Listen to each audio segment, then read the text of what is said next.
guys, huh? It's good to be back in the gym. That's why you coach, right? Not just to watch, to be out there. But tough on old guys putting your skates back on. It's like breaking in new cowboy boots. What was the layoff like for you up in Canada? What kind It's of not a stuff? layoff. No men back. We work for a living every day. Coach, you think the 48 games is going to be enough to gain your stride, to go back in and go into hyper mode like you did last year? Is 48 games enough to get that stride back, do you think? If it takes 48 games to get to our stride, then that's all it'll be is 48 games. How do you think the Kings did in practice today? Pardon? How do you think your team did in practice? I think you know what, guys, if there's anything to learn from over the years from past work stoppages, and now it's the difference in the athlete, the year-round training and the ability to play around the world and that. So we got 8 or 9 guys that are playing, and most of the guys are so respectful of their year-round training that it becomes, it's basically just time. And every team's going to be the very same. They're going to have to, around half their teams that have been playing games. Some have been playing in their own organization, some have been playing overseas. Most guys are in their cities training, so it would be, I don't know, you're not going to no real surprises. You had to shuffle the deck there a little bit up top with Kopitar being out. Any thoughts after one practice on those first 2 lines? Nope. Chuck Carter came here as a centerman, and he's looked at as a top centerman in the league, and we're lucky that he can play 2 positions anyway. Does your approach differ dealing with a championship team as opposed to one that when you came in was underperforming last year? Not really. I know that everybody starts at 0 on Saturday, so that should be the way you look at it. Coach, you talked about being coaching in the last time that's a short season. What lessons do you bring forward to this one that you can use? The importance of a lot of players, being able to use a lot of players and trusting a lot of players. I think the game's changed a lot in terms of the rules and how many teams there is, and now you have shootouts. And, there's so much has changed with the game that you can't really go back and say, well, we did this, so let's do it now.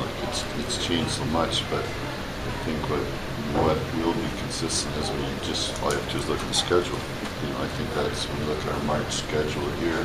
I don't think I've ever played that many games in a month ever in any kind of schedule. So that just tells you the importance of being able to utilize everybody and maybe how you use everybody and the importance of your top players. And if we start today without Kopi and Willie, and if we're playing tomorrow, obviously they're not playing, and that's something that injuries will impact this season tremendously for every team, and teams that stay away from the injuries, they're going to have a better chance than teams that do. It's simple. There's not enough gap in the teams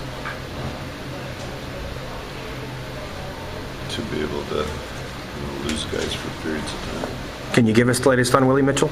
I hope he starts skating, and they both have knee injuries, Kopi and Willie, and when they start skating, then I can tell you more. Really, that's all I can tell you, because that's where they're at. Did you notice any difference in the guys that maybe skated in Europe or played in the AHL out there today versus the guys that didn't? No.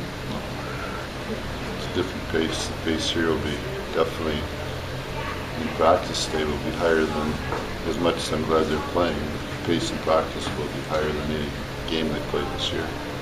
Assuming Quick's back is healthy, is 40 games a reasonable target for him out of 48? The last team, the ones that, again, you're going back to the past.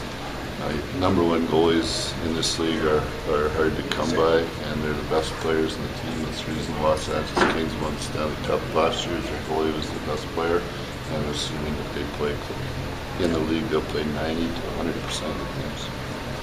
Any thoughts on the lockout ending? There are a lot of fans who are watching this now who are disappointed they missed a whole half of a season. Anything you'd like to say to the fans about everything finally getting solved and you're back. Anything you'd like to say to the fans about coming back and enjoying hockey again? Yeah, we're back. I came from Canada where it's every day, right? I'm a fan too. When you live there, you say people are frustrated or whatever you want, but you know what? They want it back.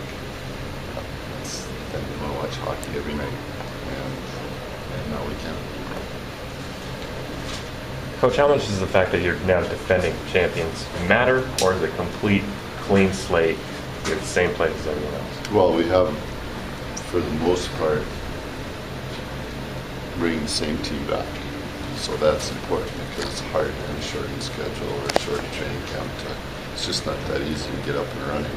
So the one thing we have is not like we have to make big structure changes or we have to rebuild confidence or build confidence. We know, and that can be an advantage. But other than that, it doesn't matter. They don't give you 5 wins to start the year or 15 points. No, it's not one of those things where you get extra home games or lower seeds or anything like that. It's the National Hockey League and the salary cap has done that. If you look at it, it's give everybody parity. That's why there's not defending champions. So